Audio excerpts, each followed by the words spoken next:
First comes the sound, not steel on steel, not a war cry, a low drumming that climbs out of the dirt, into your boots, into your ribs.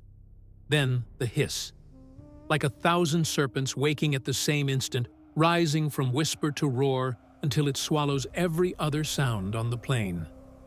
Then the sky goes dark. No eclipse. A black ceiling of arrows fletching against the sun, turning noon into a dim red dusk. The legionary beside you lifts his shield. Layered wood. Cured leather. The same scutum that has kept him breathing through a dozen campaigns. Today, it only records his death. A dull thump as the bodkin punches through the planks. A wet split as the iron finds his throat. He does not cry out. He folds at the knees and is gone. Up and down the line, the formation that broke kings and burned cities becomes a field of pincushions. This is not combat. It is execution. Killing from a distance, by an enemy you cannot see, cannot close with, cannot answer. This was not a battle. It was a funeral they walked into on their own feet. And it was the end of a sickness that had been growing inside Rome for 5 centuries. The finest army the world had ever produced did not stumble into this slaughter. It was marched there by its own beliefs. Arrogance, contempt for foreigners, a rigid, suffocating idea of what a man was allowed to be. For generations, the Roman mind had ruled that one weapon was unworthy: the bow, a tool for cowards, for slaves, for the soft peoples of the East. A true Roman, a vir, met his enemy at sword length. He watched the eyes go dim as he pushed the gladius into the belly. That was the code. That was the religion. And on the burning flats of Mesopotamia, that code signed their death warrant. This is the story of how Rome's proudest virtue became the blade at its own throat. How an army drunk on its own legend refused to see that war itself had moved on. We are going to cut open the ideology that taught hardened veterans it was nobler to die standing still than to win with a weapon they called shameful. This is the autopsy of a legion that chose to die on its feet rather than kneel, and never saw the third path in front of it, the path of adapting. Tell us in the comments which city and country you are watching from right now. If you believe history is written in blood, take a second to subscribe and support the project. You are watching Romanus, your home of the Roman Empire on YouTube. To understand why a legion would walk willingly into its own grave, you have to understand what a Roman soldier worshipped. He worshipped the blade in his hand. Everything Rome believed about war was hammered out in the press of bodies, in the stink of sweat and opened bowels, in the half-second between drawing breath and driving steel into another man's gut. Their highest word for goodness was virtus. Look at the word. It comes from vir, man. To a Roman, virtue was not kindness. Virtue was manhood. And manhood had one classroom, the front rank, eye to eye with someone who wanted to kill you. War was not just policy. War was the test that decided what kind of human being you were. Courage was measured in the distance between your face and the enemy's face. Inches, not bow shots. The gladius, that short, ugly, stabbing sword, was not simply iron. It was the Roman soul pressed into a shape, a tool for stamping order onto a disorderly world, one belly wound at a time. Polybius, writing in the 2nd century BC, recorded that Greek observers who watched a Roman battlefield afterward were sickened by what they saw. Bodies cut in half. Arms separated cleanly at the shoulder. Heads opened from crown to jaw. Polybius said the Greeks were used to clean spear wounds. They were not prepared for what the gladius did to a human being at close range. Set the bow against that worldview, and you see why they hated it. The bow was the opposite of everything they prized. The bow killed from far away. The bow let a man hide while he did his work. To a Roman, that was not soldiering. That was assassination. That was the trade of slaves and runaways, not the trade of legions.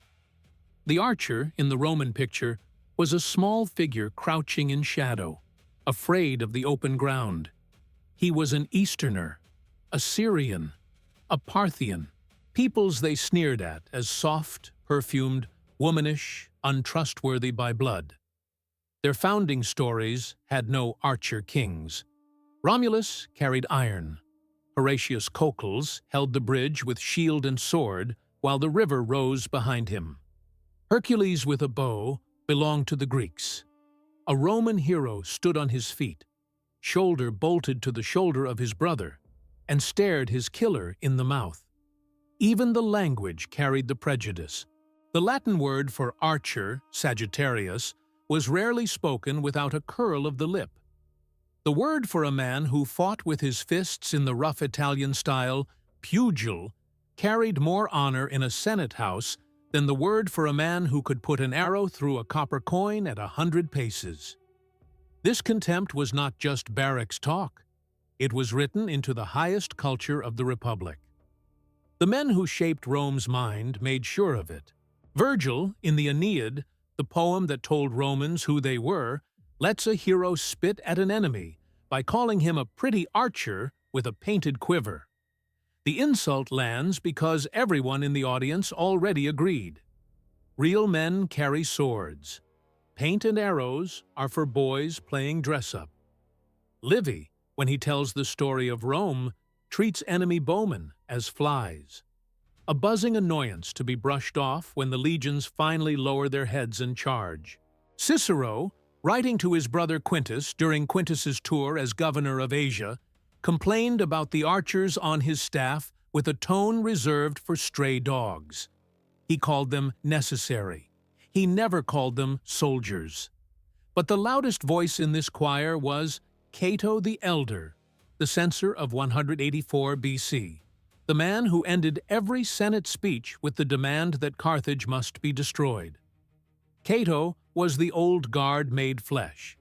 He distrusted Greek philosophy. He distrusted foreign food.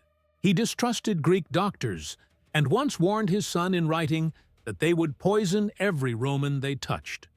For Cato, the scutum and the gladius were not equipment. They were Rome itself, solid, direct, refusing to yield.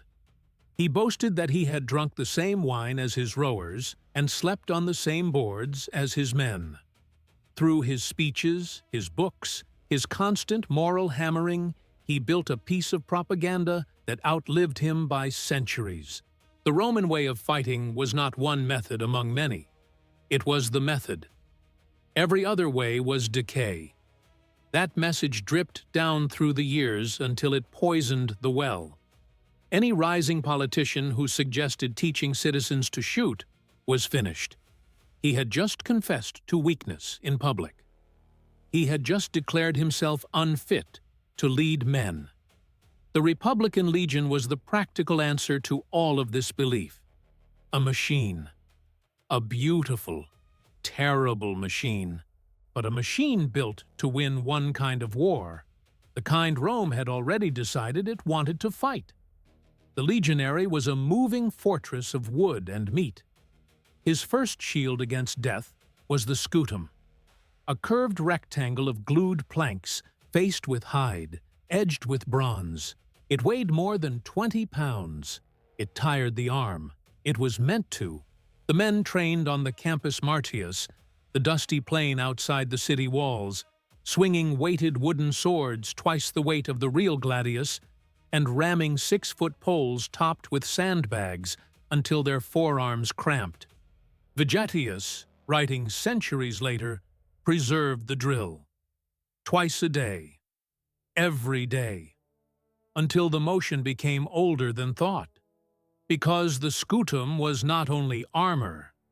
In the charge, a line of legionaries rammed it into the enemy front like a wall sliding off a cliff.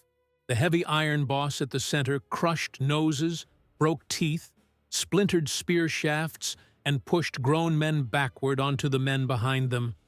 Before that collision came the pilum. Not a spear, a trap, a long iron neck on a wooden shaft, and most of that iron left soft on purpose. When the pilum struck a shield, the soft shank bent. Two things happened at once. The enemy could not pull it out and throw it back, and the heavy shaft now hung from his shield like a dead arm, dragging it down, making it useless. The first volley was not designed to kill. It was designed to peel the enemy's defense off his body. Then the butchery began. The legionary closed into a checkerboard of small units. The maniple, flexible on broken ground, locking solid when defense was needed. From behind the shield wall came the gladius, a short blade, barely 2 feet of iron, useless for slashing. You cannot swing in a pressed crowd without cutting your own friend. The gladius was a needle for piercing meat. The legionary shoved with his shield, opened a gap the width of a hand, and drove the point upward into a groin, a stomach, the soft spot under a chin. Then he pulled it free and did it again and again. It was killing as a trade.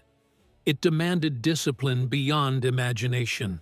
It demanded the nerve to stand inside a knot of screaming men with blood splashing your face and not break because the man next to you depended on you not breaking. This was Rome's pride, the collective will, locked tight, grinding panic into dust. The reward for breaking was the fustuarium, the punishment Polybius described with cold detail. A coward in the ranks was beaten to death by his own comrades with clubs and stones. The men who knew him from the morning bread line were the ones who finished him. The legion did not forgive fear. For a long time, the system simply kept winning. Military thinkers have a name for what happened next: the winner's trap. Every victory taught Rome that it was right. The Samnites came down out of the Italian hills with their own ferocity and their own tactics. At the Caudine Forks in 321 BC, they boxed an entire Roman army in a mountain pass and made them walk under a yoke of crossed spears, naked and weeping. Rome remembered. Rome came back. Within a generation, the Samnites were broken. Sentinum in 295 BC, the rivers running red. The Etruscans were swallowed. The Greek colonies of the south brought the Macedonian phalanx, a hedge of long spears that was almost untouchable from the front on level ground. King Pyrrhus of Epirus crossed into Italy in 280 BC with 20,000 men and 20 elephants. He won at Heraclea. He won again at Asculum. He looked at his casualty lists and said, according to Plutarch, that one more such victory would ruin him. The Roman maniple, lighter on its feet, slid around the edges, found the flanks, broke the wall, and butchered the spearmen inside it. Pyrrhus went home a beaten man, leaving a phrase behind him: Cynocephalae in 197 BC, Pydna in 168 BC. The phalanx of Philip V crushed, the phalanx of Perseus crushed. With each enemy laid in the dirt, Roman certainty hardened. Confidence turned into doctrine. Doctrine turned into religion. Every conquered tribe became another voice in the chorus, telling Rome that its way was the only way. Their empire grew into an echo chamber. They could no longer hear anything except the sound of their own correctness. They had no concept of an enemy their machine could not chew up. The Italian peninsula, the western Mediterranean, Carthage burned to the ground in 146 BC by the grandson of Cato's old rival, even chunks of Gaul and Spain, all fell to the same method. So the method must be perfect. Storm clouds were already building on the far edge of their world. They could not see them. They were too busy admiring the gears of the machine. Now we arrive at the lie the Republic told itself. Because here is the truth. Rome knew it needed archers. For all the Senate speeches about the holy gladius, for all the poetry about the dishonor of the bow, the men actually commanding armies in the field were not idiots. They understood that in a siege, on a skirmish line, against light cavalry, against raiders who refused to stand and fight, you needed men who could reach out and kill at a distance. Their answer was not to teach Romans the craft. Their answer was to hire it, to buy it, to outsource the work they considered dirty. These hired men were the auxilia. Need the finest archers on the inland sea? You sent recruiters to Crete, where boys learned the bow before they learned to read. Cretan archers had served Alexander. They had served Hannibal. Now they served whichever Roman general could pay them in silver. Need horse archers who could ride all day and shoot backward over the rump of the horse? You bought Thracians. You bought Numidians, the men who had ridden under Massinissa and Jugurtha, dark-skinned riders who used no saddle and no bridle and steered with their knees.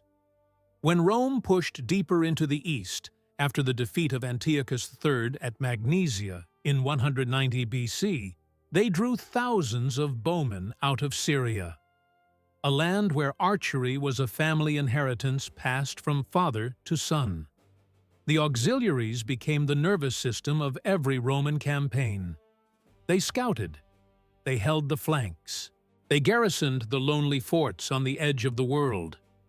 They delivered the killing volleys that the legion itself refused to learn how to deliver. And yet, they were not Romans. They could not be. For most of the Republic, the auxiliary was a second-class soldier by law and by feeling. He earned less than a legionary, sometimes a third of the wage, for the same day under the same sun. He served longer, often a full 25 years before discharge, and citizenship came only at the end if he lived that long. He fought with the weapons of his own people, which was Rome quietly admitting that foreign tools sometimes did the job better. And he lived under the steady contempt of the very men whose lives he was saving. A legionary could watch a Syrian archer drop a charging enemy at 50 paces, an arrow through the throat, the threat erased before it reached the Roman line, and still look at that archer afterward as a hired stranger.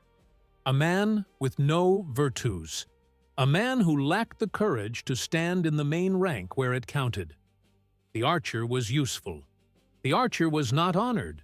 He was a tool you picked up when you needed it and set down when you were finished. Tacitus, generations later, would still write about auxiliaries with a hint of disdain even when describing how their sacrifice had saved a legion. The prejudice survived the Republic.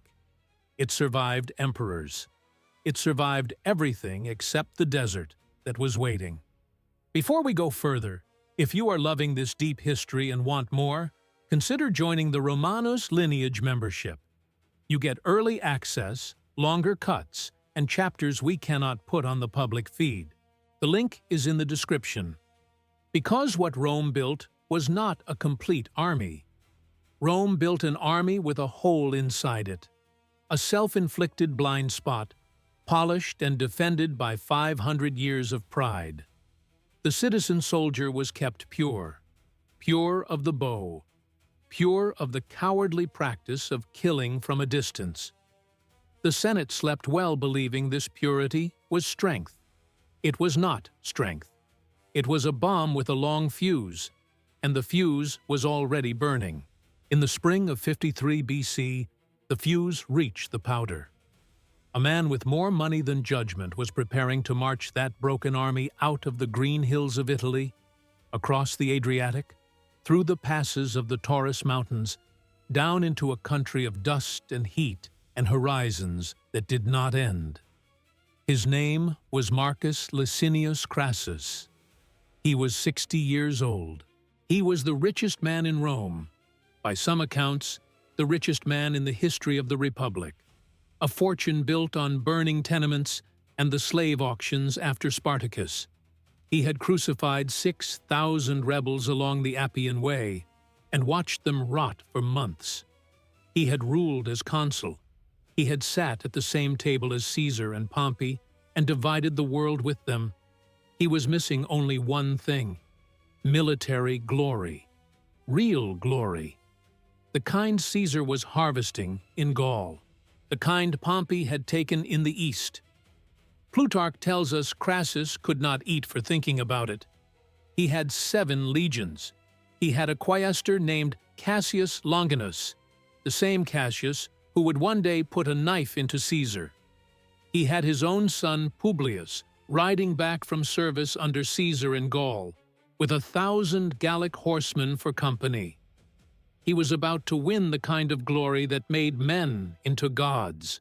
He had no idea he was leading 40,000 Romans into a land made for the very weapon they had spent 5 centuries despising. Auguries went bad before he even left Italy. A tribune named Attius Capito stood at the gate of Rome as the army marched out and lit a brazier and threw incense on it and cursed Crassus by name, calling on gods nobody dared to name aloud. Soldiers heard it.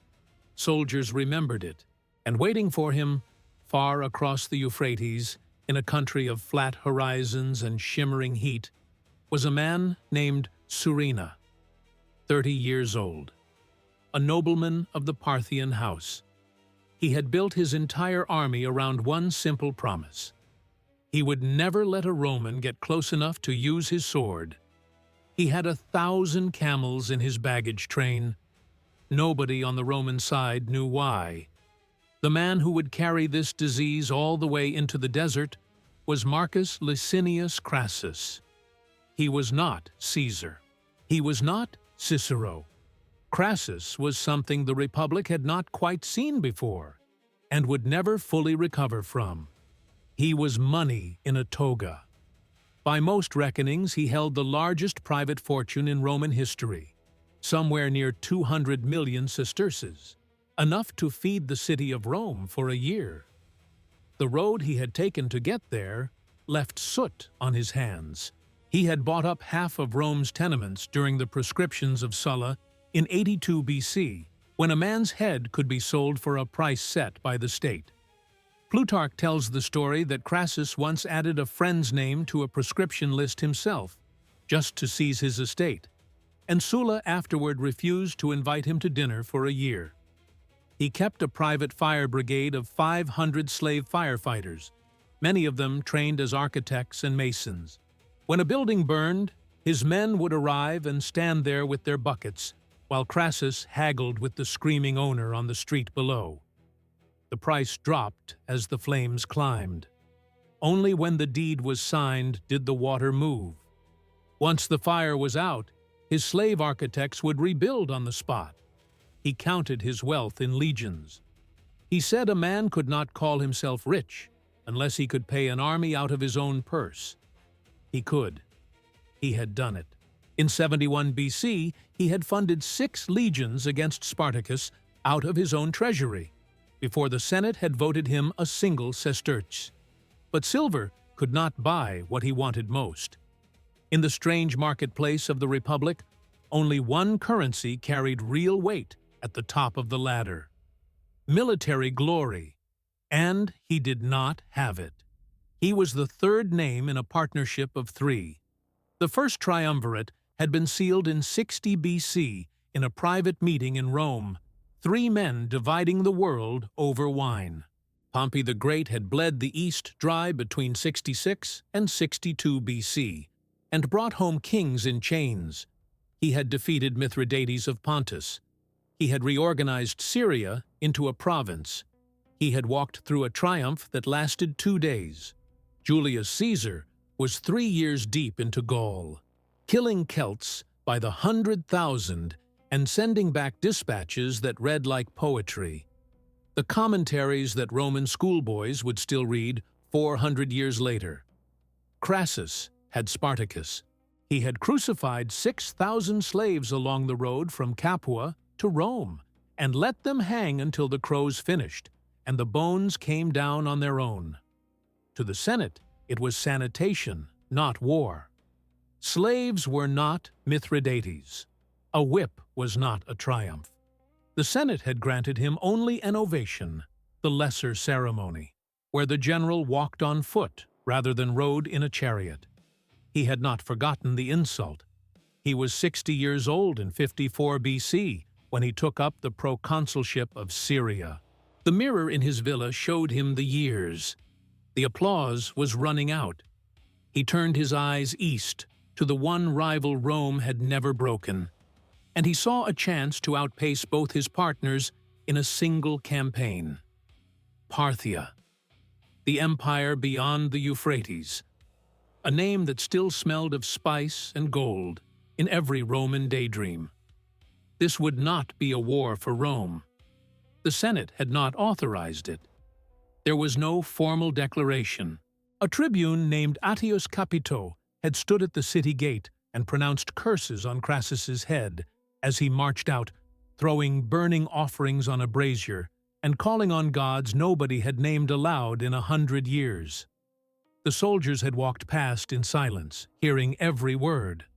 The empire he aimed at was nothing like the one he served. Where Rome built in stone, Parthia rode. The Arsacid kings had taken the bones of the old Persian world from the Seleucid Greeks more than a century before. After Mithridates, the one had broken the Seleucid grip on Mesopotamia around 141 BC. They ruled it the way their nomad ancestors had ruled the grasslands east of the Caspian. From the iron mountains of Media to the marshes of Babylonia, from Ecbatana in the summer to Ctesiphon on the Tigris in the winter, their authority moved at the speed of a horse. The court was nomadic by habit. The king moved with the season. They had no obsession with the pitched battle. They thought it was the work of a fool to plant your men in one spot and wait. Their generals studied distance the way Roman generals studied terrain. Why crash a wall when you could outwalk it for 3 days and let thirst do your fighting for you? King Orodes II sat on the throne in the spring of 53 BC. He had taken it 2 years earlier by murdering his own brother, Mithridates IV, after a civil war. He knew the price of underestimating a rival. He split his army in two. He took the bulk of it north himself, into Armenia, to deal with King Artavasdes, who had been whispering with the Romans. To the southern frontier, to face Crassus, he sent a younger man, a nobleman of the house of Surena. Plutarch gives him no first name, only the family title. Surena. He was about 30. He was the second man in the kingdom by birth, the one who placed the crown on a new Arsacid king at his coronation, a right his family had held for generations. He was taller than most Parthians and beautiful in the manner the Greeks had named for him, with painted eyes in the Median style and his face powdered before a battle so that no enemy would see him sweat. He brought 1,000 armored lancers of his own household, his cataphracts, men sheathed in scale from the crown of the head to the hoof of the horse. He brought 10,000 horse archers. He brought a baggage train of 1,000 camels that no Roman scout could explain. The camels did not carry food. They carried arrows, hundreds of thousands of arrows. The bow those arrows were made for was not the simple wooden weapon Roman officers had laughed at in Gaul. It was a piece of engineering passed down from the steppe and refined for 2,000 years before Surena was born. A composite recurve. The core was maple or mulberry, shaved thin enough to flex. Onto the back of the bow, the side that faced away from the archer, the bowyer glued strips of dried sinew taken from the leg tendons of cattle or wild deer. Sinew stretches and snaps back. It stores tension like a coiled spring. Onto the belly of the bow, the side toward the archer, he glued slabs of polished horn from the steppe oxen or the wild ibex. Horn refuses to crush. Between the stretch of sinew and the resistance of horn, every inch of the draw became an investment of energy. The glue itself was made from boiled fish skin, a recipe the bowyers guarded like a religion and passed from father to son. A single bow took more than a year to finish, because each layer had to dry through a full Mesopotamian summer before the next went on. The grips were wrapped in birch bark to soak up sweat. Unstrung, the weapon curled the wrong way, forward into a tight C, as if it remembered the shape of a striking snake. Stringing it took 2 men, or 1 strong man's body, and his foot pushed through the curve. Once drawn, it sent an arrow flat and fast, 300 feet a second, with enough force at 50 paces to drive an iron point through layered linen, through a leather facing, through a willow shield, into the chest behind. And the Parthian had married this bow to an arrowhead designed for one job: the bodkin. Narrow, heavy, square in cross-section, pyramidal at the tip, not made to wound flesh, made to defeat armor. The mail shirt of a Roman legionary, the lorica hamata, was made of thousands of riveted iron rings, each one closed by a small hammer in the workshops of Capua. The bodkin was made to pop those rings like overripe grapes, and the Parthian had a second trick. They drew the bow with the thumb, not the fingers, using a stone or bone ring on the right thumb to take the weight of the string. A thumb draw is faster than a finger draw. A trained horse archer could put 8 arrows in the air in the time it took a Cretan to knock 3. Crassus walked into this with both eyes closed. His first error happened before a single Parthian was sighted. As his 7 legions, around 40,000 men, gathered at Zeugma on the Euphrates in the late spring of 53 BC, an ally rode into camp. Artavasdes II, king of Armenia.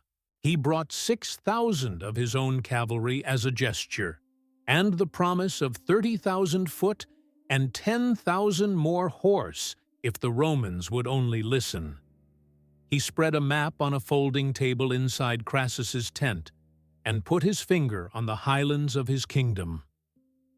"March through here," he said.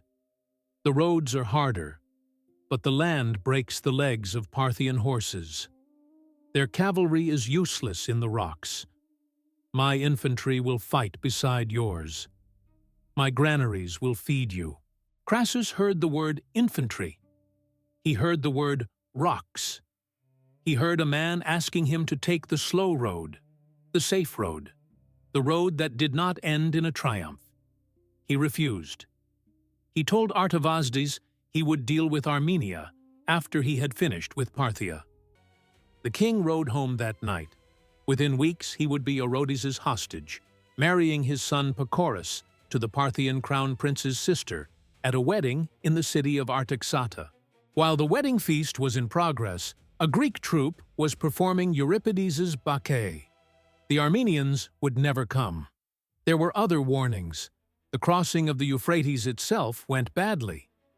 As the legions started over the pontoon bridge at Zeugma, the wind blew Crassus's eagle standard backward in the bearer's hands, and a sudden squall sent the soup pots in the ration line spilling into the river. Soldiers stood on the bank watching their lunch float away and read it the way men in that time read everything. Cassius Longinus, the quaestor of the expedition, the same Cassius who would help kill Caesar 11 years later on the Ides of March, begged Crassus to follow the line of the Euphrates south. The river meant water. The river meant cover on one flank. The river meant the city of Seleucia waiting at the end of it, a Greek-speaking population that might rise against the Parthians for liberators. Crassus listened to a different voice, an Arab chieftain named Ariamnes, sometimes called Abgarus of Osroene in other sources, who had served Pompey in the east and who now offered himself as a guide. Plutarch says Ariamnes was already on the Parthian payroll. He rode into camp wearing a Roman friendship cloak and embraced Crassus as a brother. He led the army away from the river, eastward into open country, with promises of finding the Parthians weak and unprepared and running. The legions marched east through a landscape that had no shape, flat, pale, a sky that pressed down like a hot lid. The wells they reached were half full or filled with sand. The flies arrived in clouds. The standards grew heavy in tired hands. A Roman legionary in summer marching kit carried his mail, his helmet, his shield, 2 javelins, his sword, his cooking pot, his entrenching tools, his rations for 2 weeks. 60 pounds on a man already burning under a wool tunic, the color of dried blood. The water ration dropped from a full canteen to a half. Men were dying of heat stroke on the line of march and being buried where they fell. No marker, no name. The column closing over them like water. They had crossed into a country built by the sun to kill them. And they did not know it. The first sighting came near the town of Carrhae, the place the Hebrew Bible calls Haran, the same dust-colored hills where Abraham had once pitched a tent 2,000 years before. It was a small town with a temple of the moon god Sin, where the local priests had been worshipping the same stone for 2 millennia. Roman scouts came galloping back with white faces.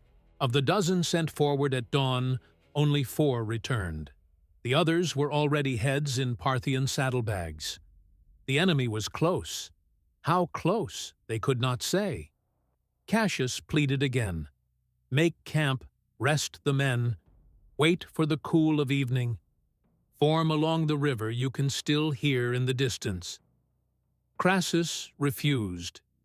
He was nervous now in a new way. He was afraid the Parthians might slip away before he could pin them. His son Publius rode up beside him. Publius was a young man with a future, 29 years old, a quaestor who had served 3 years under Caesar in Gaul. He had brought 1,000 Gallic horsemen lent to him by Caesar himself, men who had ridden with him against the Belgae and the Veneti. He had a reputation already shining. He told his father he was ready. The legions could break anything that stood in front of them, so Crassus gave the order that finished his army. Form square. Hollow square. Shields locked outward on every face. 12 men deep. 40,000 men packed into a single block of meat and metal on an empty plain. Each side of the square was a quarter-mile long.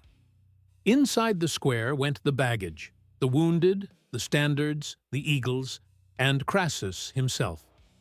They stood there in the heat of late July. The mail under their tunics had been hot enough to blister skin since noon. Sweat ran into their eyes, and they could not wipe it, because both hands were on the scutum and the pilum. A horse somewhere in the rear ranks went down from thirst, with a sound like a sack falling off a wall, and nobody broke ranks to help it. The men in the front ranks squinted across the haze. A junior officer named Petronius, mentioned by Plutarch in passing, walked the line and told the men to drink the last of their water now and not to save it. They were waiting for the thing they had trained their entire lives to break. The wedge of horsemen, the headlong charge, the closing of the gap so the gladius could begin its work. The charge did not come. What came instead was a sound none of them had heard before. A deep wooden booming, then another, then 100. It rose out of the plain like a heartbeat under the dirt.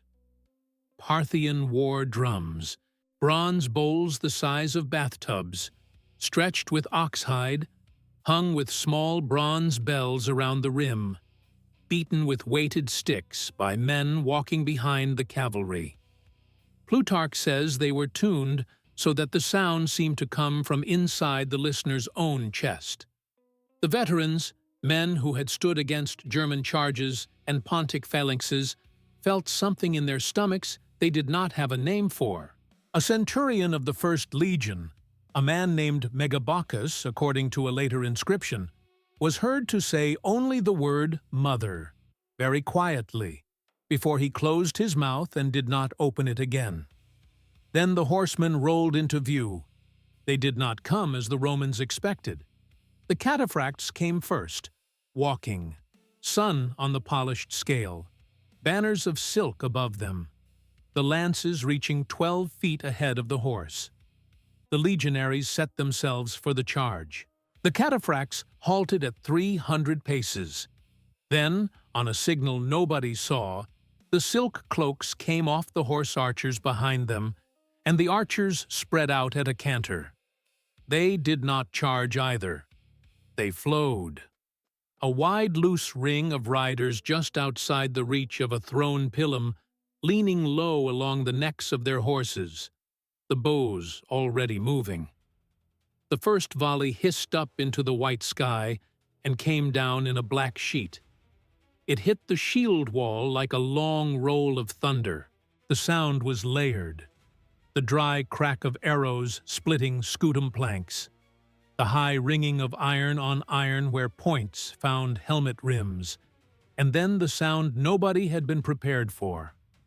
The soft thump of a bodkin going through a shield and finding the man behind it.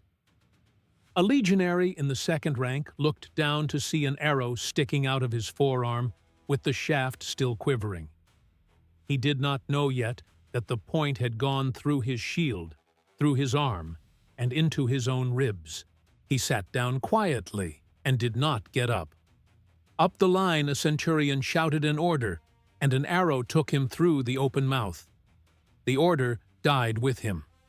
A soldier nailed his own foot to the ground by lifting his shield to cover his head, and the arrow that came down vertically pinned his sandal to the dirt.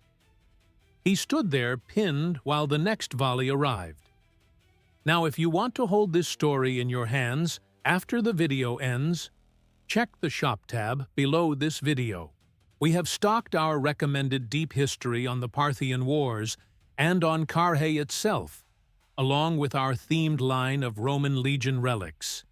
A scutum boss replica, a bodkin arrowhead pulled straight from the museum molds, a miniature of the Crassus aureus, struck in his own mint at Apamea before the march. Pieces that put the weight of this day in your palm. They go fast. The legion did the only thing it knew how to do. It tightened. The men in the outer ranks raised their shields, and the men in the inner ranks lifted theirs overhead in the testudo, the tortoise, the formation that had saved 100 Roman armies before this one. From the air, it would have looked like a great pale tile floor, 4 sides bristling outward, the top a single shell of overlapping wood. Crassus stood inside the square on a low rise, on a small platform of camp stools, and let himself believe the storm would burn itself out. He had read about steppe archery in his youth, in the Persica of Theseus, and in Xenophon's Anabasis. He had been told that nomad bowmen always ran out of arrows. They carried 30 in a quiver, maybe 40. After that, they would have to close. After that, the gladius would speak. He listened to the hiss above his head, and he counted in his mind. He waited for the rain to thin. He waited for the silence that meant the quivers were empty. The hiss did not thin. The drumming did not stop. The arrows came down with the regularity of a clock. Inside the square, the wounded were being dragged toward the center, and the smell of blood was beginning to rise through the dust. Far out beyond the line of shooting riders, on the edge of the haze, a long shape was moving across the plain. Slow, patient, a column of pack animals, 1,000 camels walking nose to tail, driven by Parthian boys with sticks. Each camel was loaded with bundle after bundle of fresh arrows, sorted by length, oiled against the dust, wrapped in oiled cloth. each bundle holding 2,000 shafts. Surena had built a supply line for the sky itself. The riders did not need to ration. They rode back to the camel line in small groups, refilled their quivers, and returned to the killing circle. And the camels had only just begun to unload. The square that had been Rome's pride was now Rome's prison. Outside it, the Parthians settled into a working rhythm that had the calm of men at a harvest. Riders moved in a long oval around the legions, each one drawing as he reached the line, releasing, sliding the bow into the case at his thigh, peeling away to the right, and looping back toward the camel train for a fresh quiver. There was no shouting. There was no charge. There was only the sound of the drums and the hiss and the soft impact of points finding wood, then finding meat. A modern soldier would recognize the pattern as a relief in place, one rider replacing the next on the firing line without a break in the rate of fire. The legionaries had no name for it. They only knew that the rain did not stop. The pilum could reach 30 yards on a strong arm. The Parthian arc reached 80 without effort and 120 with a high lob. The numbers were not negotiable. Geometry was killing them. The plain itself, the broken country south of the Balik River where the modern Turkish border meets Syria, had been chosen by Surena because it offered nothing to a marching infantry.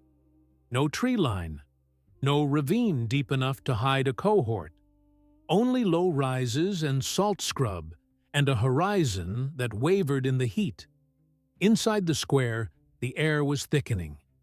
Dust kicked up by trapped boots mixed with the iron smell of opened veins. Men began to vomit from the heat and the stink and the constant high whine of arrows splitting overhead. A water carrier ran along the second rank with a clay jug, and 3 steps later was on his back with a shaft in his eye, the jug bouncing once and emptying into the dirt. Men crawled over to lick the wet ground.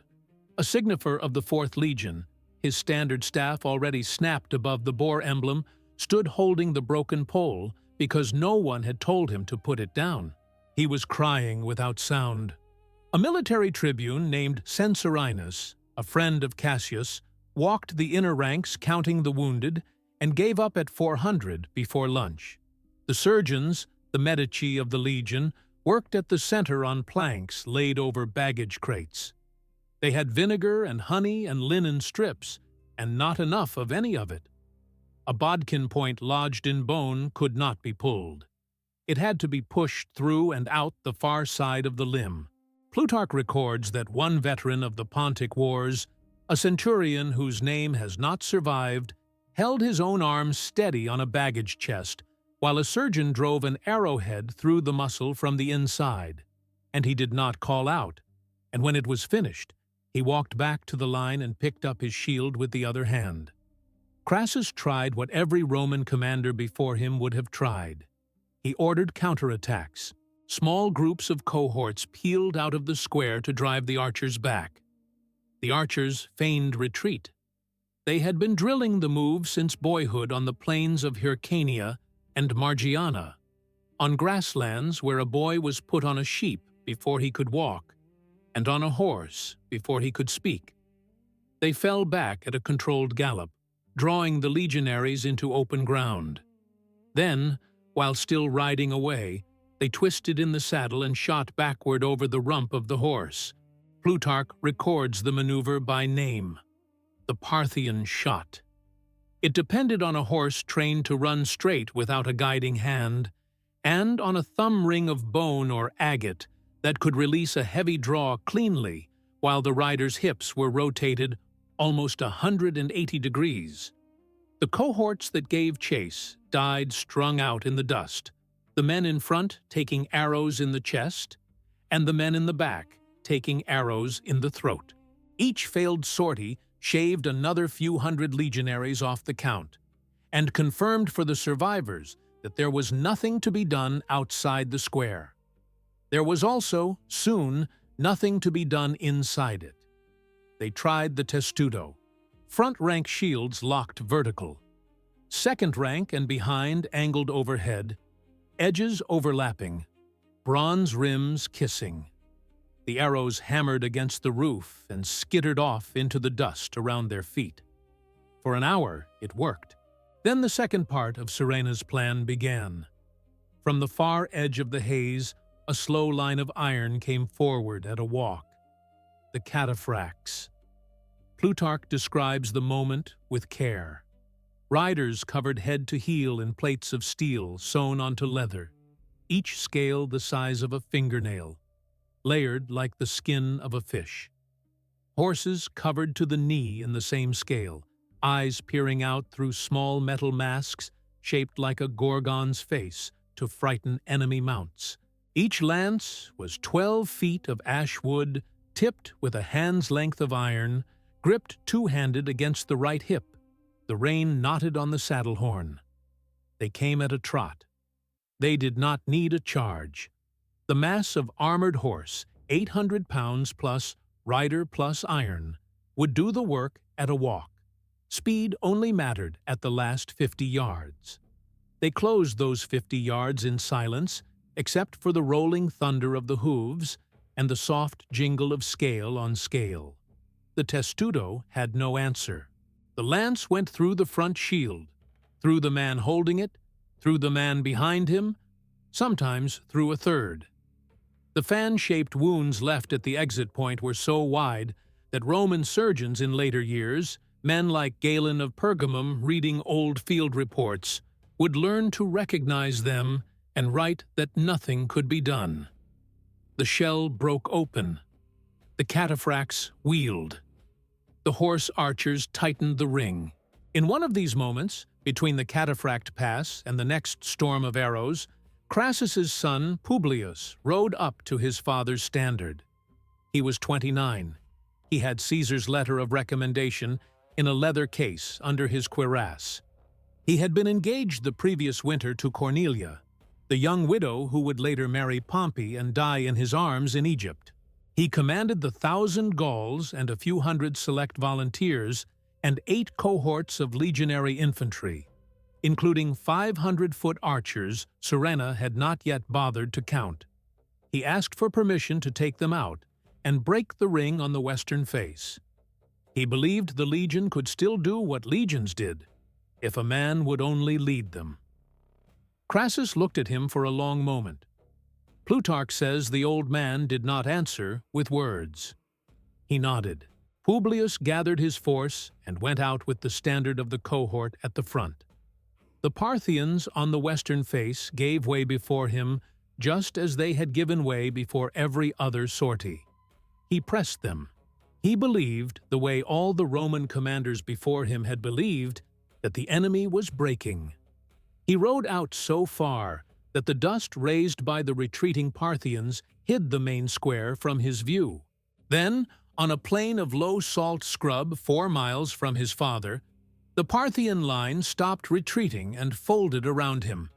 What happened next can be reconstructed almost minute by minute from Plutarch, and from the fragments of Cassius Dio's account preserved in later Byzantine writers. The Gauls fought first and longest. They were Caesar's men. They had ridden through Gaul against the Suebi and the Nervii. They knew how to die. They charged the cataphracts in the only way a light horseman can charge a heavy one, by going in under the lance and grabbing it with their bare hands. Plutarch describes Gauls leaping from their horses to crawl under the Parthian mounts and stab them in the belly with their daggers. The horses screamed and fell. The Gauls were killed where they lay. Publius took an arrow through the right hand. He could no longer hold a shield. He dragged his men, perhaps 500 still on their feet, into a small dust-colored hill, what the locals called a tell, and they formed a final circle on the top of it. He had 2 Greek officers with him, named by Plutarch as Censorinus and Megabacchus, both of them men of the equestrian class who had attached themselves to the campaign in hope of a quaestorship. Megabacchus killed him. Publius held out his left side. His shield-bearer drove a sword in under the ribs, and the boy who had ridden out of his father's camp at noon was dead before the third watch. The officers killed each other after him on the same hill. Roman foot soldiers who had run with them and who were too tired to lift a shield knelt down to take the killing stroke from their own friends. 20 survived to be taken prisoner. The rest, perhaps 4,000 men, lay in a ring of dead around the foot of the tell. They rode back to the main square holding it high. They called out in broken Latin and in Greek, asking who the father of this brave young man might be, what house he came from, what tribe. They said a coward could not have raised such a son. They paraded it the length of the Roman line, riding slowly so every legionary on every face of the square would see. Plutarch writes that Crassus walked the front rank in full view, no helmet, telling his men that the loss was his alone, and that they were still the soldiers of Rome. He did not break. He may have wanted to. What he did instead was keep his feet under him until sundown. The men around him remembered later that his face had gone the color of old parchment, and that his lower lip would not stop trembling, but his voice was steady. The legionary historian Nicolaus of Damascus, writing a generation later from Parthian sources, said Crassus repeated the same 3 words again and again as he walked. "The grief is mine. The grief is mine. The grief is mine." When the sun finally went down behind the hills west of Carrhae, the Parthians did something Roman armies had rarely seen an enemy do. They withdrew. They camped at a respectful distance of perhaps 2 miles. They lit fires. They cooked mutton on iron skewers. They sang in the Parthian tongue, songs the Roman captives in the years afterward would remember as long and slow and strange. They did not attack at night because their bows could not see in the dark, and they did not need to. The dawn was theirs. Inside the square, the wounded began to call for water, and the calling went on through the dark. A young legionary named Roscius, mentioned in a fragment of the orator Hortensius, wrote home in a letter that was carried out by a survivor and reached Rome the following year. He described the sound as the worst part of the day.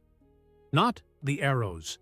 The voices of his friends asking for water he did not have. The Romans did not wait for dawn the same way. The officers held a council inside the square by the light of a single shielded lamp. Cassius Longinus and the legate Octavius argued for an immediate retreat under cover of night, leaving the wounded behind. The wounded numbered 4,000. They could not be moved. The decision was made, and the order went down the ranks in whispers. The army that pulled out of the square at midnight left those 4,000 men sitting on the ground where they had been laid, propped against the broken scuta, given a single skin of water each and a knife. When the Parthians came in at first light, they cut every throat they found, except for a few hundred who had used the knives on themselves before the dawn. The retreating legions, marching by starlight in scattered groups because no one could keep the cohorts together in the dark, lost their way. Some headed for Carrhae and reached its walls and were taken in by the small Roman garrison there. Some wandered north into the hills of Seneca, where the Parthians caught them in the morning and ringed them again.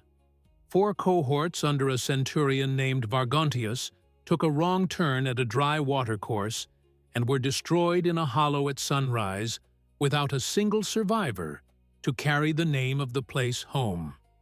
3 days later, on the morning of the 9th day of June, by the Julian reckoning that would soon be imposed on the Republic, Surena offered to talk. He sent envoys to Crassus with the message that King Orodes wanted peace, that Rome and Parthia could agree on a border at the Euphrates, that all the proconsul had to do was come down to a meeting at the foot of a low hill and shake the hand of a Parthian general. The legionaries who were still alive shouted at their commander to go. They were finished. They wanted to live. They had not eaten in 3 days. They had drunk water from the hoofprints of their own horses. Crassus knew it was a trap and went anyway, because his army would have killed him if he refused. Plutarch writes that he embraced his officers one by one before walking down the slope, naming each of them, and that when he reached Octavius, he held him a moment longer. He went down to the meeting wearing his proconsular cloak, the toga praetexta with the purple stripe, the cloth dusty and torn at the hem. A Parthian groom rode up with a horse for him as a gift, a white mare with a gilded bridle of Median work. The bridle was taken and pulled forward sharply. There was a scuffle. Octavius, the legate, drew his sword and killed the groom with a cut to the neck. The Parthians killed Octavius. They killed Crassus where he stood, somewhere on the slope below Seneca, at the end of the second week of June 53 BC, by a sword stroke delivered, according to one Parthian source, by a man named Pomaxathres, who later wore the dead proconsul's ring as a trophy. The body was taken away. The head and the right hand were sent to King Orodes in Armenia. The king was sitting at a wedding banquet in the city of Artaxata, celebrating the marriage of his son Pacorus to the sister of the Armenian king. He was watching a Greek troupe perform the Bacchae of Euripides.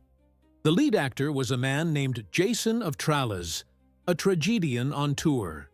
He had just delivered the lines in which the maddened mother Agave displays the severed head of her son Pentheus, believing it to be the head of a mountain lion. The real head of Crassus arrived in the hall while Jason was still on stage. The actor took it from the messenger, set down the prop head, and sang the next lines of the play holding the real one. The Armenian court rose in applause. The Parthian king laughed. Cassius Dio is the one who preserves the detail about the molten gold poured down the dead man's throat, performed after the banquet by an officer of Orodes' household. Sate yourself with the metal you loved. Whether it was poured into his mouth there in the hall, or only said over his body in the field, the line outlived him by 2,000 years. The numbers afterward were terrible. 20,000 Roman dead. 10,000 prisoners marched east to Margiana, on the far edge of the Parthian world near the modern Turkmen city of Merv, where Pliny the Elder later wrote in his natural history that they were used as frontier guards against the Sogdians and the Saka nomads beyond the Oxus River. Some Chinese sources from the Han dynasty refer to a settlement of foreign soldiers near the town of Likian in the Gansu corridor, men who fought in a fish-scale formation that the Chinese historians did not recognize, and a thread of modern scholars beginning with Homer Dubs in the 1940s has argued that these were the lost legionaries of Crassus, swallowed by the steppe and never returned. 7 legionary eagles were taken. Aquilae, the golden birds on their staffs that each legion treated as a soul, kept in a small shrine at the heart of the camp, anointed with oil before each battle. Their loss would gnaw at the Roman mind for a generation. It would take Augustus 33 years of careful diplomacy, ending with a negotiated return in 20 BC after the threat of a new invasion led by Tiberius, to bring the eagles home. He would put their recovery on the breastplate of his most famous statue, the Augustus of Prima Porta, where a Parthian in soft trousers hands an eagle to a Roman in armor, because no military victory in his lifetime felt larger to the Roman public than the return of those birds. The poet Horace wrote an ode about it. The Senate voted a triple arch. You would think a defeat of this size would have rewired Roman military thinking. It did not. Carrhae was filed away as the failure of one greedy old man, not as the failure of a system. Cicero, writing to Atticus within a year of the battle, treated Crassus's death as a private tragedy and a political opportunity, not as a warning about the way Romans fought. The Senate increased the recruitment of auxiliary archers, drawing more units from Syria, from Palmyra, from the deserts east of Damascus, from the towns along the Orontes. Mark Antony, 20 years later in 36 BC, would march into the same country with a much larger archer corps, and would still lose half his army on the retreat from Fraspa, for almost exactly the same reasons. Trajan, a century and a half later in AD 115, would invade Parthia with a much larger archer corps in support, and would still rely on the legions to do the killing work, and his successor Hadrian would walk away from the conquests within months of taking the throne, because the empire could not hold what the legion alone had taken. The legionary citizen, the man with the gladius, was never rebuilt into something else. The bow remained a tool for the hired stranger. In the late 4th century AD, the writer Vegetius would sit down to compose his De Re Militari, and would complain that Roman soldiers had grown soft and could no longer shoot a bow as their ancestors had done. He invented an ancestor who had never existed. He could not imagine a Rome that had refused archery for its own people from the start, because that would have meant admitting that the failure was structural, and the failure was old. The lesson finally landed in the East. The Roman Empire in the West came apart in the 5th century AD under the weight of its own contradictions. The last legitimate emperor pushed off the throne by a barbarian general in AD 476. The empire in the East, the one we now call Byzantine, lived another 1,000 years. It lived because somewhere in the centuries after the disaster at Adrianople in AD 378, where a Gothic cavalry charge destroyed an emperor and 2/3 of his army, the East stopped pretending. It rebuilt the army around horsemen who could shoot.